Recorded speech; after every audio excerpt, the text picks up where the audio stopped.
Thank you, Madam Speaker. I rise to ask question 17 of 2017 under my name. The question is forwarded to the Minister for Education, Heritage and Arts. The question reads, can the Minister provide an update on how the early childhood education sector has developed in the past 2 years in terms of new establishments, provisions for teachers, and resources? Thank you, Madam Speaker. Thank you, and I invite the Honourable Minister for Education, Heritage and Arts to have the floor. Madam Speaker, thank you. I want to thank Honourable Kumar for asking this question. Madam Speaker, early childhood education is a cornerstone to success of our Fijian education system. Madam Speaker, we are one of the countries in the Pacific region, the small states region, to recognize and also put resources to ensure that we prepare children well from age 5 to enter primary education. Madam Speaker, there are 942 ECE centres in Fiji with 1,139 teachers servicing 15,577 ECE students. Madam Speaker, we have about 16,000 students in year 1 in the primary school system, which means if we have 15,577 children in the ECE centres, which means we have now pretty much all children attending ECE centres. This never used to be before, Madam Speaker, because they couldn't afford to pay for ECE education. Therefore, they were deprived or were not having access to ECE education. They came directly to year 1 in primary schools. Madam Speaker, we, in 2015, 102, last year, 102 new ECE centres were established, while in 2016, 47 new ECE centres were established. So in 2015, 102 new ECE centres were established, and last year, 47 new centres were established. So thus, over the past 2 years, as Honourable Kumar has asked, 149 new centres have been established in response to government's resource allocation for tuition waiver as well as teacher salary, Madam Speaker. Madam Speaker, in addition, we financially assisted various schools and communities to set up new ECE centres as well as for renovation works to the existing ones. Over the past 2 years, Madam Speaker, we provided funding for 84 ECE projects, Madam Speaker. So out of these 149 new ECE centres that came up, we funded 84 ECE projects, Madam Speaker, which included 47 new ECE centres, while 37 centres were renovated. So 47 new was totally new constructed, while 37 were renovated, amounting to $820,000, Madam Speaker. So over the last 2 years, Madam Speaker, we invested $820,000 to establish new ECE centres or renovate existing ones to bring it up to the standard so that we can look after the little children in a clean environment, Madam Speaker. Madam Speaker, our priority assistance in 2015-2016 was basically to rural and maritime schools, Madam Speaker, because in these areas, corporate sector support is pretty much negligent, Madam Speaker. So they're basically reliant on their own contribution or support from government. So our assistance were mostly in the rural and maritime school. Out of the 84 projects that we funded, Madam Speaker, 73 projects were for rural and maritime areas. So almost all of them, out of the 84, 73 was for rural and maritime, Madam Speaker. So, Madam Speaker, this is with respect to the new establishment. As you know, Madam Speaker, last year our government made a major step in terms of funding the full salary of ECE teachers. This started with Term 2 in 2015. The current allocation is for the child is that we are picking up the tuition fee, $50 per term, $150 per year for all children who are 5 years and above. In addition to that, we do not stop children to attending ECE if they are less than 5 years, but they are not eligible for the grant. But as soon as they reach 5 years, we provide the tuition grant to the children, Madam Speaker. Madam Speaker, as I alluded to earlier on, we have now also re-looked at the qualification of ECE teachers and aligned the salaries. Before it was all kind of messed up.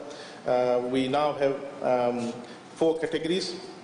Category 1, basic training. They've done short course and they've started teaching. Category 3 is where they've got a 1-year certificate from a recognized training institution. Category 2 is where they have got a 2-year diploma, and category 3 is where they have got a degree certificate. So for degree, those who have got a degree in ECE, they're paid $14 an hour. Those who have a diploma, they're paid $11 an hour. Those who have 1-year certificate, they're paid $9.30 an hour. Those who have got basic training, not an award program, they're paid $5 an hour. Madam Speaker, if you compare this with the salary of a regular teacher in a primary school, you will see it's pretty much comparable. The ECE teacher who teaches the first session only is paid $12,000 a year, and if you double it, it's more than a 8G teacher who is paid $23,000 per annum. So, Madam Speaker, in terms of salary alignment, last year with the new grant from the Ministry of Finance, we were able to clean up the salary issue as well, and we are now deducting, we're directly depositing in the account. We are deducting 8% the employee contribution and depositing the Social Security institution, FNPF, while employers are paying, the school is paying 10%. So, Madam Speaker, in terms of delays in salary, all those issues are non-issue now because we are now directly depositing in their accounts. So these are how we are able to clean up this particular section, Madam Speaker. And Madam Speaker, we are also now, given the importance of ECE and given the number of ECE centers we have now, we are gradually moving towards establishing a ECE section like we have got the primary section, director primary, secondary section, director secondary. We're looking at, in another 3 years' time, a fully fledged section on its own, director ECE, principal education officer ECE, senior education officer ECE, etc. Madam Speaker. That's the plan to ensure that we give importance and recognition to this ECE education in PG. Thank you. Thank you. And I invite questions from the House. Honorable Mahendra.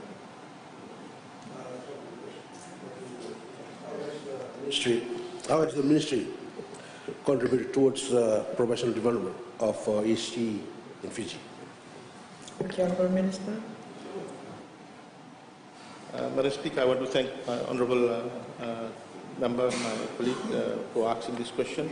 Madam Speaker, what we did from last year, 2 things we did. One is all the professional development programs, the PD programs that we undertake for primary school teachers, we've encouraged the ECE teachers to attend that as well. Secondly, Madam Speaker, for the first time ever, last year, we organized a national ECE conference, jointly in collaboration with University of the South Pacific, Fiji National University, Fulton College, University College, Maris Champagne Institute, and the Early Childhood Association of Fiji. Madam Speaker, over 1,000 teachers attended this 2-day conference in Rotorua. These teachers, ECE teachers from the Maritime Division, Madam Speaker, we compensated the travelling cost. Those who came from outside Vitilevu, Madam Speaker, and we provided accommodation in the schools there. So last year we had over 1,000. This year we're looking at looking after them well. This year again we will organize a conference. It's now an annual event, a conference on ECE education in Fiji, Madam Speaker. The topics that were there in the conference which dealt with ECE were as follows: professional practices for ECE teachers in the 21st century, importance of ECE education for children, ECE versus primary education, the demarcation, learning environment and resources and innovation in ECE education delivery, ECE education in contemporary Fiji, healthy nutrition for infants, counseling skills and managing ECE children, managing environment change from home to ECE center. This is the first time children are moving from home to ECE center, so there was a paper done on that, presented to the teachers. How do we manage this change when children, for the first time ever, they come from ECE, from home to ECE? Brain development, we wanted our teachers to understand about the brain development cycle so that they can read the children's mind and deal with them. Skills and attributes of 5-year-old. What are some of the skills and attributes, Madam Speaker, we want the 5-year-olds to have so that our teachers can deliver on to, and those skills and attributes are acquired by those 5-year-olds. And lastly, Madam Speaker, we also presented the policies of Minister of Education to the ECE teachers so that they are aware of those policies. Thank you. Thank you. I give the floor to the Honorable Biman Prasad. Thank you, Madam. So in fact, I want to commend the government for investing in early childhood education sector. But my question to the Minister is about teachers. Are you planning to keep those teachers who are reaching 55? Because I know many of them, started late in terms of training, and I can see from your explanation that there are categories of teachers. Are you planning to keep them beyond 55 to ensure that you have quality teachers? Thank you, Honorable Minister. Madam Speaker, at the moment there's really no scarcity in ECE teachers. Technically at the moment the employment contract is with the management, but we're looking at young dynamic teachers who continuously upgrade the skills, undertake professional development programs so that they are able to teach these ECE centers well and deal with these children with contemporary skills that they have. And it is something that we are looking at how we deal with that particular issue. So yes, in the future we're going to look at that in detail. Thank you, Honorable Lawaki. Sorry, Honorable Netanyahu. Honorable Minister, supplementary question. Has the Ministry undertaken any first aid and OHS training for the ECE teachers, given the important role they play? Honorable Minister. Speaker, I want to thank the Honourable Member because this is a very critical area. We are handling these 5-year-old children. There could be anything that could happen in the centre. And we want the teachers there at the centre to have basic skills so that they can handle the children in case there's a particular issue. Madam Speaker, over the past 2 years, a total of 1,223 early childhood teachers have been trained in basic first aid. Out of the 1,223 teachers, 1,025 teachers were trained during the EC National Conference. So, Madam Speaker, after the conference, we ran a special session on basic first aid because these teachers, they came from Ireland, so it will be difficult for them to come again for the first aid training. So we undertook a training there. So 1,025 teachers were trained on basic OHS first aid skill. And a breakdown as follows, Madam Speaker. From the Ra district, 54 teachers were trained. From Ba Tawua, 84 teachers were trained. From the Eastern Division, the Maritime, 76 teachers were trained. Maduata Bua, 149 teachers were trained on first aid.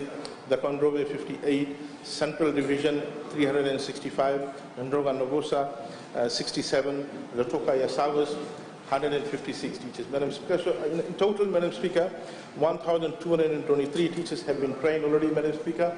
What we are looking at is this year when you have the national conference, we'll have a back-to-back session on first aid skill training for the teachers who missed out on the first one or who are the new ones that came into this year in these new ECE centers, Madam Speaker.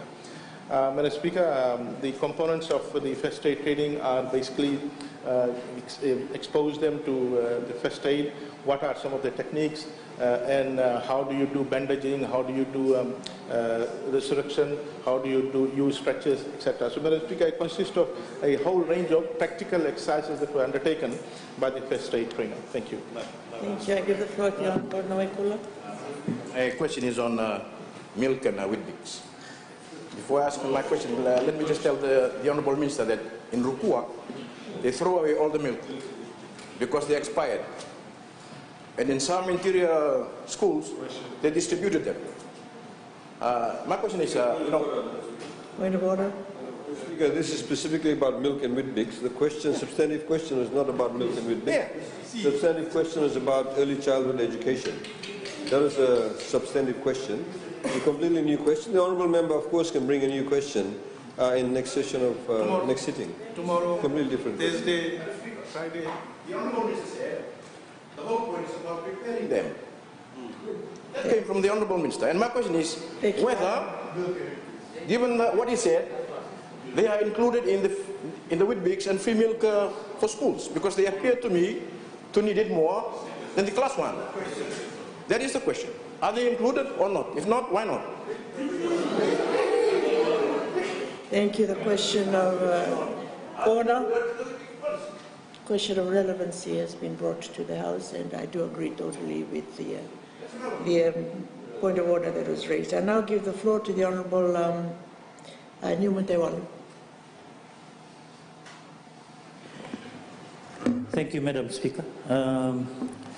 Fiji being a global player, punching above its weight with the presidency of COP23, government is committed to the achievement of the Sustainable Development Goals by 2030. Global Goal 4 talks about quality education. So my question is, how does the Ministry's early childhood plan fit into Global Goal for quality education? Honourable Minister, you have the floor.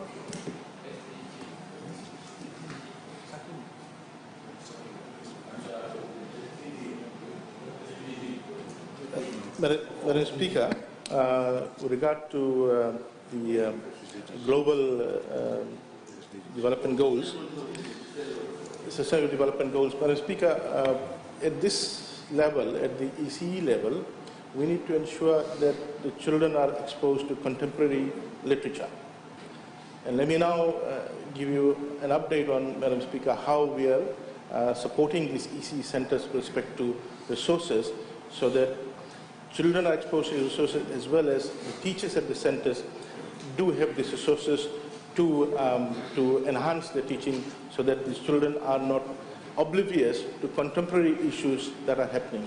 Because, Madam Speaker, these 5-year-olds are different than when we were 5-year-old, sometime 5, 6, 7 decades ago, Madam Speaker. Madam Speaker, we have now begun to establish libraries at ECE centers. This new initiative is to ensure that both the teachers and students have resources. Last year, a total of 65 ECE centers had their library corner set up within the ECE room with reading books, educational toys like building blocks, puzzles, stuffed toys, educational posters. Madam Speaker, we are now working with UNICEF to develop educational cartoons using local examples. As you know, Madam Speaker, that children are very attractive to watching cartoons, and we don't want them to watch cartoons which has no educational value. So we are now in the process of developing educational cartoons, Madam Speaker. In the first round, we circulated throughout Fiji all primary schools with ECE center attached, ECE cartoons, educational cartoons, but it was developed for the African region. So there was slight difference in terms of reference to local example. So we have done that, Madam Speaker. We are now in the process of developing, we have written the material, the text for the cartoon, but we're looking at UNICEF to fund a cartoonist who will help us to develop these cartoons. Madam Speaker, in addition to that, we have provided library books to 165 ECE centers in 2016, and our target was the maritime and the rural schools. Madam Speaker, at the moment we are developing charts. We want every ECE schools to have charts, basically 3 kinds of chart. One is on objects, one is on numerical, one is on alphabets. We started with these 3 charts we want to be there. As you know, Madam Speaker, these little kids, they are quite catchy and attractive to visible activities.